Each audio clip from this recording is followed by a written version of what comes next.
Good evening, ma'am. I am Chief Valdez. My topic is digitalization and innovation in the maritime industry. What about shipping?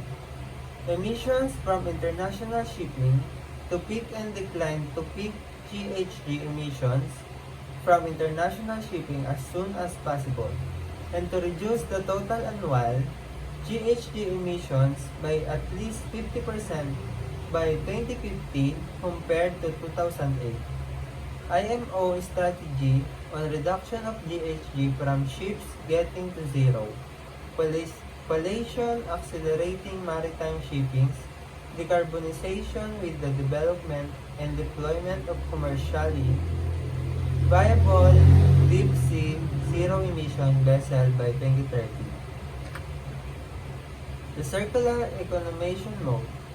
Driving growth, circular business model of vessel ownership, digitalization is the key enabler of circular economy.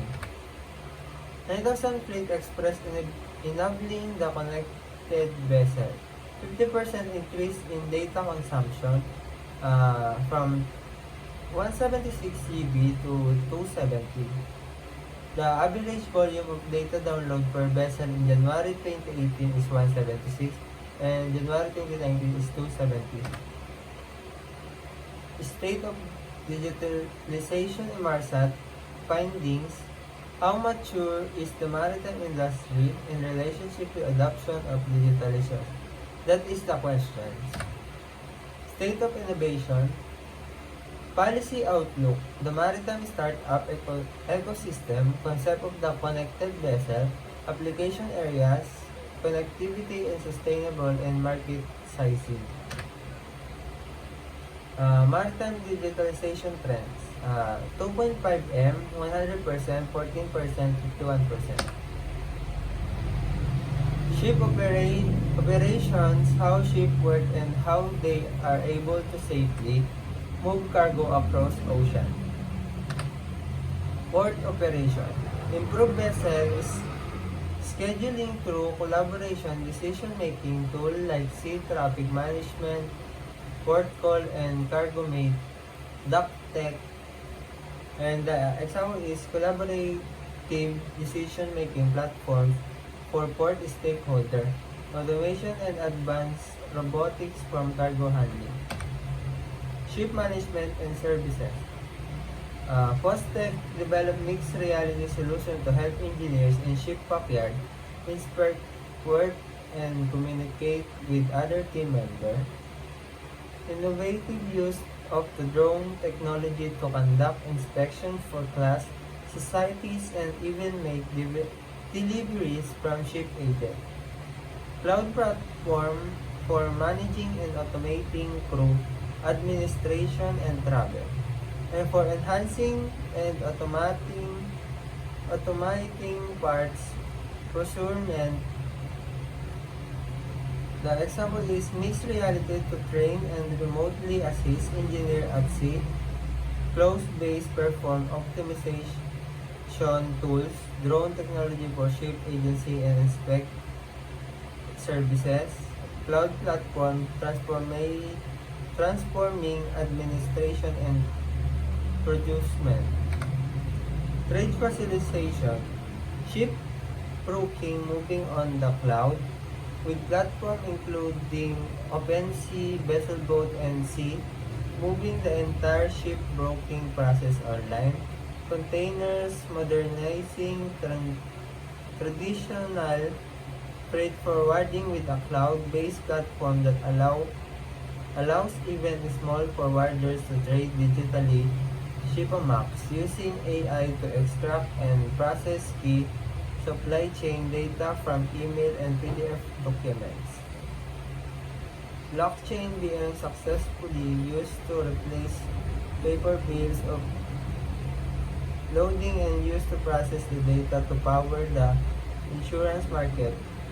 Example is one chartering and freight forwarding platform and marketplaces.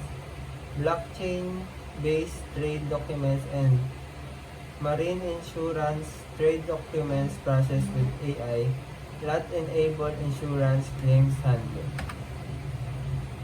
Sustainability. We foresee a vessel digital twin to monitor fuel consumption and test fuel reduction measure with no capex or physical sensor. Fleetner rotors being developed and deployed to ship to make use of wind power and reduce fuel consumption by up to 10%, whale washing, a fully autonomous semi-submersible hull for anti-fouling at refraction of the cost of current methods. Wind power making a comeback, digital twins for testing new hardware, data-driven routing and performance optimization tools, advanced in hardware for reducing consumption on board. Market sizing. Digitalization will describe maritime trade. We are at the beginning of new area of global maritime trade. The cost of transferring data between any 2 points on Earth will continue to decrease. Current pilots and trials will become fleet-wide rollout of digital technologies. That is a key enabling technology for digitalization in the short term. By bridging the gap between the physical and digital asset, it makes cloud platform, big data, blockchain, and artificial intelligence possible. The most fundamental shift maritime will see in the next few decades is how manage energy in a world without fossil fuels. Conclusion. Digitalization is here to stay, especially evident in the COVID-19 predicament. Digitalization and innovation requires much more than introducing technology. The industry is set to be revolutionized by the innovation out there. How can we capitalize on that? Market sizing. Growing ship tech market global, worth 106 billion USD and is set to grow to 278 billion USD by 2030. The size of market available to startups will increase to 111 billion by 2030 in line with similar high growth tech markets.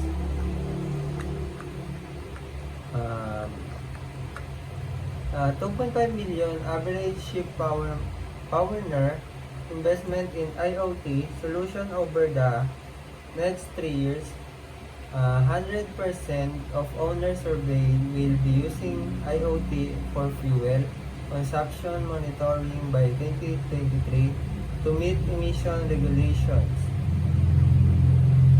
14% average cost saving predicted though IoT-based solution used within 5 years. And 51% say getting data of the ship in real time is biggest obstacle to IoT adoption. Policy outlook, the maritime startup ecosystem concept of connected vessel application areas, connectivity and sustainability, marketing size.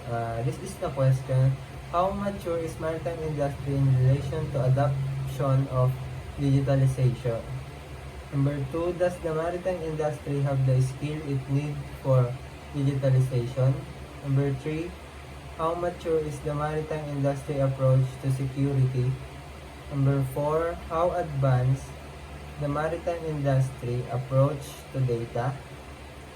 Number 6 is how will is the maritime sector adapting to the connectivity requirements? 5. Number 6, how will the maritime industry invest in digitalization? That's all my presentation. And I am Chief Valdez. Thank you.